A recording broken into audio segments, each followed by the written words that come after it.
சமீக முனிவரின் மைந்தன் சுருங்கி வேதங்கள் படித்த வித்தகன் இது நடக்கும்போது நதியில் நீராட இறங்கியிருந்தான்.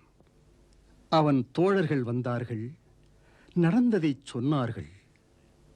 மன்னன் ஒருவன் மதிகட்டு நடந்ததையும் தன் தந்தைக்கு அவமானம் நேர்ந்ததையும் கேட்டு சுருங்கி சிலையானான். சிலை சிலிர்த்தது, சினத்தி எழுந்தது. எரிமலை குமரினார். என்ன நடக்கும்?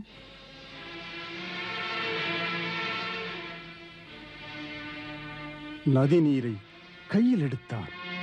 எந்த மன்னவன் மாமுனிவன் என்று மதிக்காமல் என் தந்தையின் கழுத்திலே செத்த பாம்பினை மாலையாக போட்டானோ அந்த மகாபாவி இன்றிலிருந்து 7வது நாளில் தட்சக நாகத்தால் தீண்டப்பட்டு அந்த விஷத்தீயிலே வெந்து சாம்பலாக கடவது. இது என்னுடைய சாபம். இதை தடுப்பதற்கு யாருக்கும் சக்தியற்று போகட்டும்.